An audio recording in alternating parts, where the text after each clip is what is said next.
A'udzubillahi minasyaitonirrajim. Bismillahirrahmanirrahim. Assalamualaikum warahmatullahi wabarakatuh. Alhamdulillahirabbil alamin wa bihi nasta'in ala umurid dunya waddin. Wassalatu wassalamu ala asrofil anbiya'i wal mursalin wa ala alihi washabbihi ajmain. Amma ba'du. Alhamdulillah, segala puji dan syukur kita panjatkan kehadirat Allah Subhanahu wa taala atas segala rahmat dan nikmatnya kita dapat menjalankan rangkaian ibadah di bulan suci Ramadan ini, yaitu sholat Isya, tarawih serta witir berjamaah pada malam ke-26 bulan Ramadan 1444 Hijriah atau tanggal 16 April 2023. Selawat serta salam tidak lupa kita sampaikan pada junjungan kita Nabi Muhammad Sallallahu Alaihi Wasallam, pada keluarganya, sahabatnya, serta umatnya hingga akhir zaman. Sebelum kita melaksanakan ibadah sholat tarawih, izinkanlah saya sebagai perwakilan dari BKM Mushola Al-Musodik ingin menyampaikan beberapa pengumuman. Yang pertama, untuk petugas pada malam hari ini adalah untuk sebagai imam sholat Isya, tarawih, witir serta kultum insya Allah akan dibawakan oleh Ustadz Farul Palah. Adapun saudara Maulana Tihar sebagai Bilal. Alhamdulillah semuanya telah hadir di tengah-tengah kita. Sedangkan untuk petugas pada esok hari adalah Zahid sebagai MC, saudara Maulana Tihar sebagai imam sholat Isya, dan Ustadz Wahyu atau perwakilan dari DKM Ar-Rahman sebagai imam sholat tarawih, kultum, dan witir. Adapun saudara Andre Al-Farizi sebagai Bilal. Yang kedua, laporan hasil pengumpulan infak dan sedekah pada malam sebelumnya yaitu sebesar Rp410.000. Total sampai dengan malam hari ini adalah Rp15.345.000. Kemudian ada sedekah untuk berbuka puasa dari warga RT 05, RW 04 serta RW 3. Lalu sedekah pembangunan atau tempat pemandian jenazah dari RT 03 RW 04 Blok F nomor 34 sebesar Rp500.000. Alhamdulillahirabbil alamin. Kami mengucapkan terima kasih kepada para jamaah yang telah menyisihkan sebagian rezekinya. Semoga Allah memberikan pahala yang berlipat ganda dan kita semua selalu diberikan kesehatan. Amin. Oleh karena itu, mari kita bacakan suratul Fatihah untuk para jamaah yang telah menyisihkan sebagian hartanya. Al-Fatihah.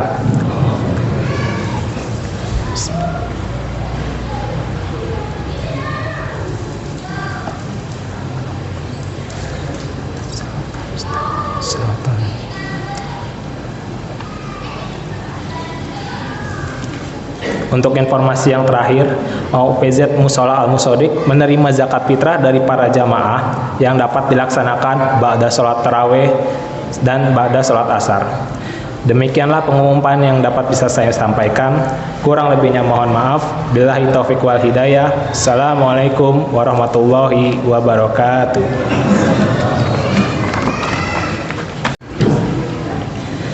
Assalamualaikum warahmatullahi wabarakatuh.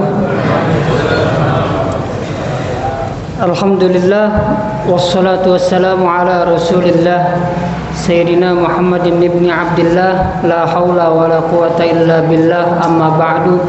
Yang saya hormati kepada para jemaah sekalian, bapak-bapak, ibu-ibu, baik remaja, putra dan putri sekalian, semoga kumpulan kita di musholah ini menjadi kumpul yang barokah, menjadi kumpul yang mendatangkan keridhaannya Allah Subhanahu wa taala. Amin amin ya rabbal alamin. Dan wabil khusus yang saya hormati kepada Ketua DKM Mushola Al-Musodik, yakni Bapak Haji Suwoto beserta pengurus yang lainnya, semoga selalu diberikan keistiqomahan dan kesabaran dalam mengurus mushola ini sehingga nanti kita semua akan dikumpulkan di dalam surganya Allah Subhanahu wa taala. Amin amin ya rabbal alamin. Wabil khusus untuk keluarga kita yang berhalangan sholat tarawih untuk hadir sholat tarawih, maupun beliau lagi sedang sakit, apalagi sedang sibuk, ya kita doain semoga semuanya Allah lancarin rezekinya, Allah sehatkan badannya, dan Allah kabulkan segala hajat-hajatnya. Amin amin ya rabbal alamin.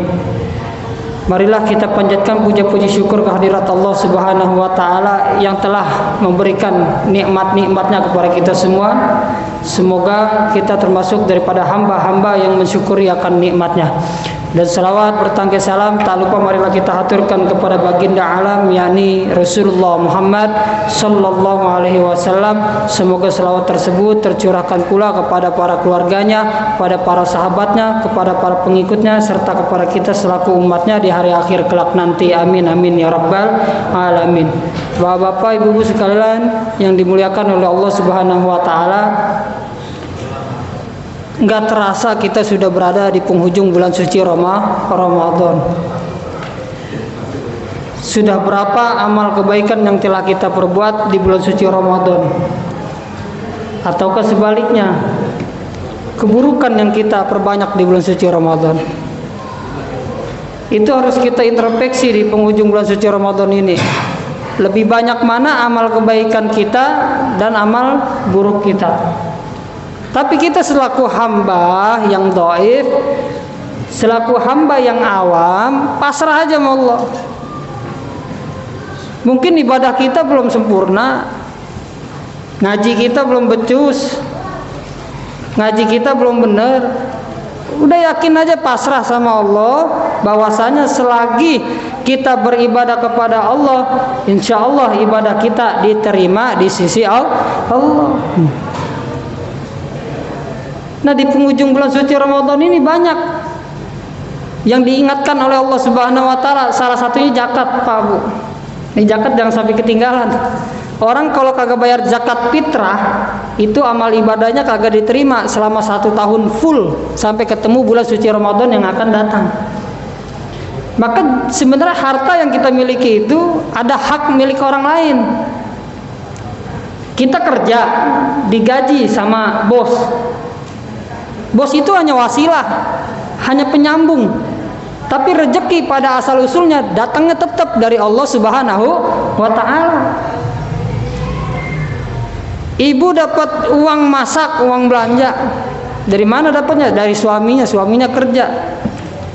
Pada hakikatnya hartanya itu datang dari Allah. Tapi dengan usaha suaminya. Jadi rezeki itu didatangkan oleh Allah dengan wasilah, dengan penyambung. Gak mungkin Pak Bu, kita di kamar apa ini betapa zikir sama Allah minta duit, tiba-tiba ada duit 100 juta. Gak mungkin.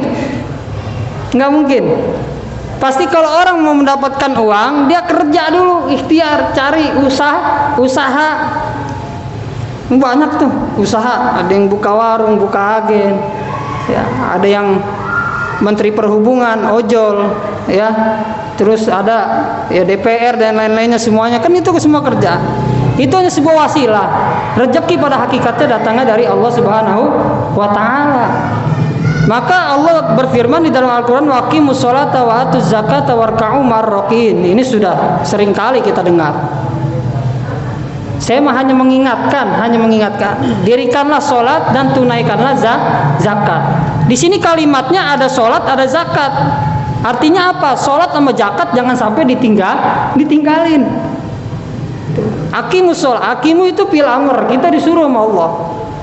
Kalau dalam bahasa Arabnya fil amr itu adalah kata kerja perintah. Allah benar-benar memerintah kepada kita.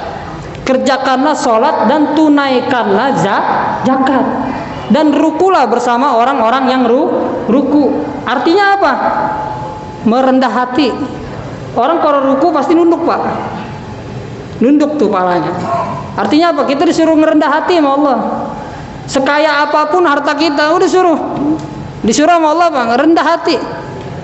Walaupun kita orang kaya di sini apa gimana? Udah anggap aja bahwa kita ini orang paling hina, udah.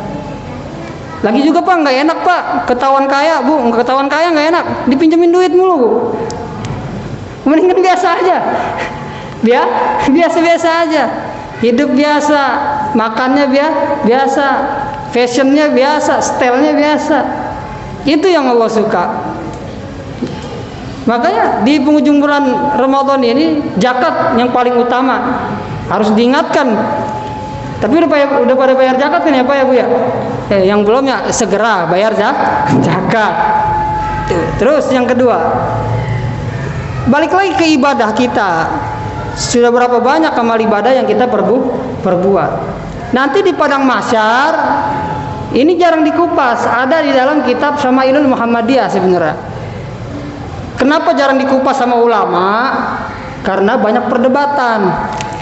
Lalu bagaimana jika kisah atau sejarah yang banyak perdebatan dikeluarkan oleh para ulama? Boleh-boleh aja, hanya untuk fadailul a'mal, untuk menambah fadilah dalam kehidupan kita, untuk menambah rasa semangat dalam hidup kita. Jadi nanti di akhirat, Pak, kita tuh berhadapan dengan seluruh manusia. Kita tidak kenal mana tuh yang teman dekat kita, mana saudara kita. Kagak kenal mana istri kita, mana suami kita, mana anak-anak kita. Kagak kenal, kecuali orang-orang soleh. Mereka akan kenal keluarga-keluarganya. Orang-orang soleh. Kalau kita insya Allah lagi menuju soleh gitu. Nanti di padang mahsyar tuh orang berbondong-bondong dibangkitkan oleh Allah. Mau ketemu Allah aja susah. Di mana letaknya Allah itu di akhirat nanti? Siapa yang membawa kita untuk berhadapan dengan Allah? Ya hanya Nabi Muhammad. Maka jalanin sunnah-sunnahnya. Udah penghujung bulan suci Ramadan, jalanin sunnah-sunnah Nabi Muhammad. Udah sekecil apapun sunnahnya jalanin. Masuk kamar mandi dahului kaki kiri, itu sunnah. Keluar kamar mandi kaki kanan, sunnah. Ya gampang banget kan sunnah sebenarnya. Siwak sunnah, sorban sunnah. Terus apa lagi? Peci putih, baju putih sunnah. Banyak yang sunnah. Terus apa lagi sunnah? Minum atau makan pakai tangan kanan sunnah. Bahkan hampir diwajibkan itu. Terus apa lagi? Banyaklah sunnah Rasulullah. Ya lakuin aja apa sunnah yang telah kita ketahui, kita lakuin aja. Nanti di akhirat dikumpulkannya manusia, Nabi Muhammad tuh bisa ngelihat mana orang yang sering melaksanakan sunnah-sunnahku gitu. Jadi ada diskusi nanti antara hamba dengan Nabi Muhammad untuk minta tolong dijumpakan kepada Allah Subhanahu wa ta'ala. Maka dalam perbincangan tersebut para manusia ini berkata kepada Nabi Muhammad, matiku dan hidupku hanya untuk cinta kepadamu dan cinta kepada Allah. Nah ini yang berbicara bukan kita, Pak, tapi amal kebaikan kita. Amal kebaikan kita. Hidupku, matiku hanya untuk cinta kepadamu dan cinta kepada Allah. Akhirnya Nabi Muhammad balik bertanya, sudah sejauh mana cintamu kepada diriku dan kepada Allah? Akhirnya hamba kita nih semuanya balik menjawab, aku hina di hadapanmu, tapi aku menjadi mulia di sisimu, wahai Rasulullah. Akhirnya Rasulullah kembali menjawab, jika kamu merasa mulia di sisiku, apakah ketika kamu di dunia telah memuliakan sunnah-sunnahku, kata Nabi Muhammad. Apakah kamu telah memuliakan syariat-syariatku, kata Nabi Muhammad. Kalau kamu puasanya masih bolong, puasa Ramadannya masih bolong, udah gitu kagak dikodok, jangan ngaku-ngaku cinta sama Allah, jangan ngaku-ngaku cinta sama Nabi Muhammad. Sunnahnya jarang dikerjain, jangan ngaku-ngaku cinta sama Nabi Muhammad, jangan ngaku-ngaku cinta sama Allah. Akhirnya hamba kembali berbincang kepada Rasulullah. Kita ini nanti kembali berbicara kepada Rasulullah. Sesungguhnya tentramnya kehidupanku adalah bersama dirimu, wahai Rasulullah, dan bersama Allah Subhanahu wa ta'ala. Walhasil Rasulullah kembali menjawab, jika kamu ingin bersamaku dan bersama Allah, kemana saja waktu ketika kamu hidup di dunia, ketika di situ ada majelis ta'lim, ada musola, ada masjid yang di dalamnya ada syiar, ada syariat-syariat Allah, malah kau tinggalkan pengajian tersebut. Nah, ini nanti ketahuan nih Pak, mana orang yang ngaji, mana orang yang kagak ngaji. Ini giliran ngaji jak kabur nih. Nah itu ketahuan tuh ntar di akhirat. Tapi nanti ada hamba yang mana ketika ada pengajian di musola, di masjid, majelis taklim, dia hadir, Dia dikenal sama Rasulullah. Kok Rasulullah bisa kenal sih sama orang-orang yang ngaji? Ada malaikat. Kalau kita ngaji itu ada malaikat. Kita lagi begini terawih nih. Saya lagi ngomong begini, pasti ada malaikat. Kagak mungkin kagak. Pasti ada malaikat. Nanti malaikat yang lapor kepada Nabi Muhammad. Umatmu Fulan bin Fulan sedang sholat tarawih di musola al-musaddiq. Umatmu Fulan bin Fulan waktunya tarawih dia belanja. Nah itu ntar ada. Tapi ada aja. Alasannya ada aja. Nggak apa-apa sih, meninggalin sholat tarawih nggak apa-apa. Silakan. Tapi kalau bisa diganti nanti waktu malamnya jam 12, jam 1. Tarawih sendirian. Kalau emang kagak bisa tarawih berjamaah. Alasannya, waduh Tat, kalau belanja siang-siang takutnya puasanya jebol, pasar rame. Iya nggak apa-apa, daripada wajibnya gugur, ya nanti sholat tarawihnya nyusul. Tapi jangan sampai kagak nyusul. Ini tarawih ini di bulan suci Ramadan ini bonus pahala sebenarnya. Walaupun sunat tapi bonus kita ini. Puasa di bulan Ramadan pahalanya berlipat ganda, adhafan mudhafa. Yang biasanya bersolawat kepada Nabi dikasih 10 rahmat sama Allah, di bulan Ramadan dikasih 10.000 rahmat sama Allah. Jadi berlipat ganda. Nah, makanya sholat sunnah tarawih ini menjadi bonus pahala kita. Maka di akhir bulan suci Ramadan ini, yuk Pak Bu, lepas nih hati kita dari apa ini? Dendam sama orang. Dari dendam sama orang. Terakhir dari saya ini, kita lepas hati kita dari dendam sama orang. Udah mau lebaran, yang masih ada gesek-gesekan di dalam hati, udah lepas. Maafin aja dari dalam hati. Ya namanya ada yang sering ngebanyol, atau saya nih yang lebih muda pernah berbicara dengan yang lebih tua, atau tutur kata saya yang kurang baik, mohon dibukakan pintu maaf saya. Kita minta maaf Pak. Ya siapa tahu bulan suci Ramadan yang akan datang kita nggak bisa begini lagi. Ya kalau Allah berkehendak mau cabut nyawa kita, ya kita mau bisa apa? Maka nih udah dari dalam hati nih yang masih punya dendam sama saudara-saudara muslimin, yuk maafin. Walaupun dia yang salah, udah maafin aja dah. Maafin aja. Bapak minta maaf sama ibu, ibu minta maaf sama bapak. Nah, ntar pulang dah tuh. Ya, ibu nanti cium tangan suaminya, Pak saya minta maaf gini-gini. Nah suaminya jangan bilang, tumben amat begini. Nanti ada pecah lagi, berantakan lagi. Ya, udah itu poin dari saya malam ini. Yang pertama, jangan lupa bayar zakat. Yang kedua, lakuin, maksimalin ibadah kepada Allah dan sunnah-sunnah Nabi Muhammad. Yang ketiga, saling memaafkan antar umat Islam. Nah, kurang lebihnya mohon maaf dari saya. Wabillahi taufiq wal hidayah. Wassalamualaikum warahmatullahi wabarakatuh.